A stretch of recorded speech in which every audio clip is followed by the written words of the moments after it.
जय हिंद बच्चों। इस समय आप लोग महामना इंस्टीट्यूट के यूट्यूब चैनल से जुड़े हुए हैं और इस चैनल में मैं आपका स्वागत करता हूं। आज हम लोग क्लास 10th से बीएससी के चैप्टर 3 और चैप्टर 3 है pair of linear equation in two variables के एक्सरसाइज 3.3 के क्वेश्चन नंबर 3 का हम फोर्थ पार्ट देख रहे हैं। और ये फोर्थ पार्ट और फिफ्थ सिक्स पार्ट, ये सब पार्ट काफ़ी इंपॉर्टेंट हैं। इनको अच्छी तरह से आपको समझना होगा। इस तरह के क्वेश्चन एग्जाम में पूछे जाते हैं। और इनको शुरू करने से पहले मैं आपको बता दूं कि अगर इस चैनल पे आप नए हैं तो चैनल को सब्सक्राइब कीजिएगा, बेल आइकन को आप प्रेस भी कीजिएगा। और अगर किसी भी प्रकार की कोई दिक्कत होती है तो कमेंट करके आप हमें बताएंगे। वीडियो को मैक्सिमम स्टूडेंट तक शेयर कीजिएगा और आप वीडियो को लाइक ज़रूर कीजिएगा। तो चलिए शुरू करते हैं। हम एक्सरसाइज 3.3 के क्वेश्चन नंबर 3 का फोर्थ पार्ट देखिए क्या है। The taxi charges in A city consist of a fixed charge together with the charge for the distance covered for a distance of 10 kilometre. देखिए पहले क्वेश्चन क्या कहा जा रहा है, इस क्वेश्चन को आप समझ लीजिए कि कोई एक टैक्सी है, टैक्सी का चार्ज यानी किराया, तो टैक्सी का एक फिक्स किराया है और इसके बाद पर किलोमीटर अलग चार्ज है। समझ रहे हैं, क्वेश्चन में यही कहा जा रहा है कि टैक्सी का कुछ किराया फिक्स है, यानी वो उतना जो फिक्स रेट है, फिक्स रेट आपको हर हालत में देना ही देना है। और इसके बाद पर किलोमीटर का आपको अलग से चार्ज देना होगा, यानी अलग से फेयर देना होगा। अब देखिए क्या कहा जा रहा है फिर आगे।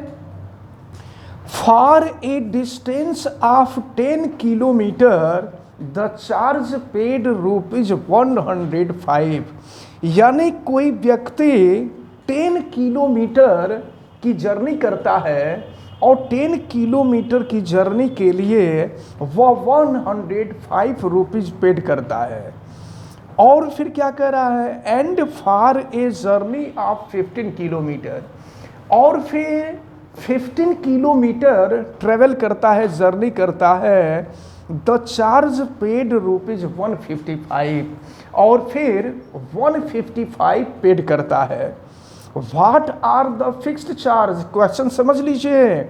कोई व्यक्ति 10 किलोमीटर जर्नी करता है तो ₹105 उसका फेयर लगता है। और अगर कोई व्यक्ति 15 किलोमीटर ट्रेवल कर रहा है तो ₹155 पेड कर रहा है। What are the fixed charges and the charge per kilometer how?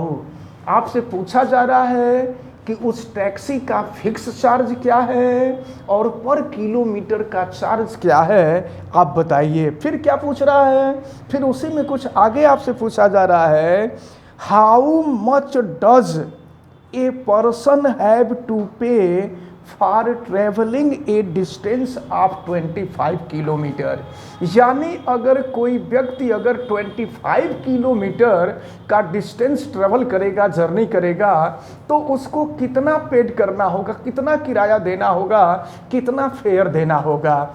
तो हम ये मान लेते हैं कि फिक्स्ड चार्ज ₹X है और पर किलोमीटर चार्ज ₹Y है। तो नोट करेंगे, let fixed charge of taxi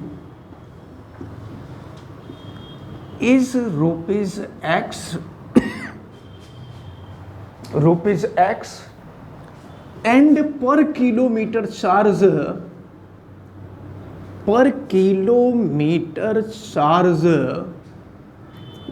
is ₹Y। आप इसको दिमाग में रखे रहिएगा कि टैक्सी का जो फिक्स्ड चार्ज है वो ₹X है और पर किलोमीटर जो चार्ज है वो ₹Y है।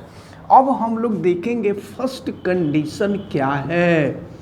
फर्स्ट कंडीशन आपको दिया हुआ है, देखें तो फर्स्ट कंडीशन दिया हुआ है कि कोई व्यक्ति 10 किलोमीटर डिस्टेंस ट्रेवल करता है। हमारी बात सुन लीजिए, तो जो फिक्स्ड चार्ज है वो तो देना ही पड़ेगा, फिक्स्ड चार्ज x रुपीज़ है वो देना पड़ेगा, और फिर 10 किलोमीटर डिस्टेंस ट्रेवल कर रहा है तो 1 किलोमीटर का चार्ज y है, और 10 किलोमीटर डिस्टेंस ट्रेवल कर रहा है तो 10y हो जाएगा।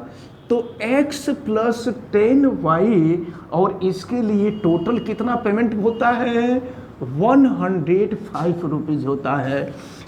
ये रहा क्वेश्चन नंबर 1। अब हम आगे देखते हैं। अब देखिए ये जो सेकंड कंडीशन है, सेकंड कंडीशन में क्या दिया हुआ है कि अब 15 किलोमीटर की जर्नी हो रही है तो फिक्स्ड चार्ज देना पड़ेगा, और 15 किलोमीटर का हो जाएगा 15y, और फिर टोटल कितना है, टोटल 155 चार्ज है। ये हुआ इक्वेशन नंबर 2। तो अगर इन दोनों इक्वेशन को हम सॉल्व कर दें, और यहाँ पर हमें जो मेथड अप्लाई करना होगा, सब्स्टिट्यूशन मेथड अप्लाई करना होगा, अगर इन दोनों इक्वेशन को हम सॉल्व कर लें तो दोनों इक्वेशन को सॉल्व करेंगे तो x और y की वैल्यू निकल जाएगी। तो x की वैल्यू निकल जाएगी तो फिक्स चार्ज होगा, और y की वैल्यू निकलेगी तो पर किलोमीटर चार्ज हो जाएगा। हम फ्रॉम इक्वेशन 1 हम x की वैल्यू निकालते हैं, putting the value of x from equation 1 into equation 2। तो चलिए इक्वेशन 1 से हम x की वैल्यू निकाल रहे हैं। देखो बेटा x की वैल्यू निकाल रहे हैं, क्या मिल रहा है, ये है 105, और 10y को दूसरे तरफ ले जाते हैं -10y। अब हम इस x की वैल्यू को हम इक्वेशन नंबर 2 में पुट कर रहे हैं। तो इक्वेशन नंबर 2 में यहाँ पुट कर देने, देखिए x की वैल्यू यहाँ रख रहे हैं, तो x के जगह पर 105 minus 10y plus 15y is equal to 155। और फिर ये देखिए ये 15y माइनस 10y, तो 15y माइनस 10y हो जाएगा 5y, और यहाँ हम देख रहे हैं 155 है, और 105 को अपोजिट साइड में ले जाएंगे तो -105 हो जाएगा। अब ये हो जाएगा 5y इजकल टू 155 माइनस 105। तो 155 में से 105 को माइनस कर देंगे, फिर क्या हो जाएगा, 50 हो जाएगा। और फिर यहाँ से अगर y की वैल्यू हम निकालें तो 50/5, और 50 को 5 से कैंसिल कर देंगे तो ये हो जाएगा 10, यानी y इजकल टू हो गया ₹10। इट मीन्स पर किलोमीटर चार्ज इज ₹10। अब हम y की वैल्यू पुट कर देते हैं, putting the value of y in equation number 1। हाँ, आप लिख लेंगे putting the value of y in equation number 1। चलिए पुट करते हैं y की वैल्यू। तो ये है x प्लस 10, और y की वैल्यू है 10 इजकल टू 105। फिर देखिए क्या मिलेगा, ये है x प्लस 100 इजकल टू 105। तो x की वैल्यू हम निकालेंगे 105 माइनस 100 हो जाएगा, तो 105 में से 100 माइनस कर देंगे तो 5 रुपीज़ हो जाएगा। तो इसका क्या मतलब हुआ, देखिए आपसे पूछा जा रहा था कि फिक्स चार्ज कितना है और पर किलोमीटर चार्ज कितना है टैक्सी का। तो आपने देखा x की वैल्यू आ गई, it means fix charge is ₹5 and पर किलोमीटर चार्ज इज ₹10। यही आपसे पूछा जा रहा था। लेकिन इसके बाद इसमें इसी क्वेश्चन के अंतर्गत कुछ और आपसे पूछा जा रहा था। और क्या पूछा जा रहा था, how much does a person have to pay for travelling the distance of 25 kilometre. अगर कोई व्यक्ति 25 किलोमीटर का डिस्टेंस ट्रेवल करता है तो उसको कितना किराया देना होगा, वो कितना किराया देगा, ये आपसे पूछा जा रहा है। अच्छा एक चीज़ देखिए, 25 किलोमीटर का डिस्टेंस ट्रेवल कर रहा है तो उसको फिक्स चार्ज तो देना ही देना होगा। फिक्स चार्ज तो सबको देना होगा। अब फिर 25 किलोमीटर का डिस्टेंस ट्रेवल कर रहा है तो 25y हो जाएगा, क्योंकि 1 किलोमीटर का चार्ज y है तो 25 किलोमीटर का 25y हो जाएगा। और फिर इसके बाद इसको हम सॉल्व करेंगे तो x की वैल्यू 5 प्लस 25 और y की वैल्यू कर देते हैं 10। फिर ये हो गया आपका 5 और 25 में 10 का मल्टीप्लाई कर दीजिए, ये हो जाएगा 250 हो जाएगा। और इसको जब हम ऐड कर देंगे तो ये हो जाएगा रुपीज 255। इट मीन्स 255 रुपीज पे for the travelling a distance of 25 kilometre. यानी अगर 25 किलोमीटर डिस्टेंस ट्रेवल करना होगा तो इसके लिए उस व्यक्ति को 255 रुपीज देना होगा। तो ये रहा आपका fourth part.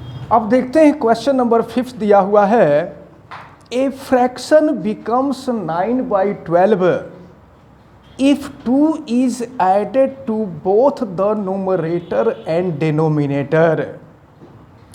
If 3 is added to both numerator and denominator becomes 5/6, find the fraction. तो हम सपोज कर लेते हैं कि numerator of the fraction is x and denominator is y। ठीक है, नोट कर लेंगे। लेट न्यूमरेटर NR लिख देते हैं, numerator is x and denominator DR लिख देते हैं, numerator NR, denominator DR is y। Then fraction, वो फ्रैक्शन क्या होगा, न्यूमरेटर अपॉन डिनोमिनेटर। तो न्यूमरेटर x है और डिनोमिनेटर y है, then fraction is equal to x upon y। अब फर्स्ट कंडीशन आपको दिया हुआ है, इस फर्स्ट कंडीशन को हम देखते हैं कि फर्स्ट कंडीशन क्या है। देखिए, if 2 is added the both numerator and denominator. देखिए, न्यूमरेटर में भी 2 ऐड हो रहा है और डिनोमिनेटर में भी 2 ऐड हो रहा है, तो ये जो फ्रैक्शन है ये फ्रैक्शन 9/11 हो जा रहा है। अब ज़रा इसको हम सॉल्व कर लें, तो सॉल्व करने के लिए क्रॉस मल्टीप्लिकेशन किया जाएगा। ये हो जाएगा आपका 11x + 22 इक्वल टू हो जाएगा 9y + 18। और फिर ये देखिए 11x 9y को इधर लाइए, -9y और ये 18 - 22, तो ये हो जाएगा 11x - 9y। अब 18 - 22 करेंगे तो ये -4 हो जाएगा। ये हो गया आपका इक्वेशन नंबर 1। अब इसके बाद हम सेकंड कंडीशन देखते हैं। सेकंड कंडीशन क्या है, तो सेकंड कंडीशन में दिया हुआ है if 3 is added. First condition में न्यूमरेटर और डिनोमिनेटर दोनों में 2 ऐड किया गया था। अब सेकंड कंडीशन में न्यूमरेटर और डिनोमिनेटर दोनों में 3 ऐड किया गया है, तो 3 ऐड किया जाएगा तो x + 3 अपॉन y + 3, और दोनों में 3 ऐड किया जाता है तो फ्रैक्शन बिकम्स 5/6। ये फ्रैक्शन 5/6 हो जाता है। तो कह रहा है फाइंड द फ्रैक्शन, यानी और फ्रैक्शन फाइंड करने के लिए हमको x और y की वैल्यू मालूम होनी चाहिए। अगर x और y की वैल्यू हमें मालूम हो जाए तो फ्रैक्शन हम इजीली निकाल लेंगे। तो चलिए हम इसको सॉल्व करते हैं। 6 से मल्टीप्लाई कीजिए, 6x प्लस हो गया 18 इक्वल टू ये हो जाएगा 5y + 15। अब 5y को इधर लाइए, 6x - 5y और ये 15 और -18 हो जाएगा, तो 15 - 18 हो जाएगा -3। ये रहा इक्वेशन नंबर 2। अब हम दोनों को अब हम ये जो दोनों इक्वेशन है, दोनों इक्वेशन को सॉल्व करेंगे और सॉल्व करने के लिए सब्स्टिट्यूशन मेथड ही अप्लाई करेंगे।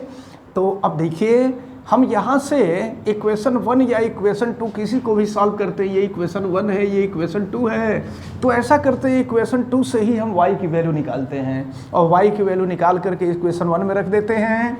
तो ये देखिए ये है -5y इक्वल टू 6x को अपोजिट साइड में ले जाएं -6x और ये हो जाएगा -3। और देखिए माइनस दोनों साइड में है, तो अगर माइनस से हम मल्टीप्लाई कर दें तो ये भी प्लस हो जाएगा, ये भी प्लस हो जाएगा, ये भी प्लस हो जाएगा और फिर ये हो गया 5y equal to 6x plus 3।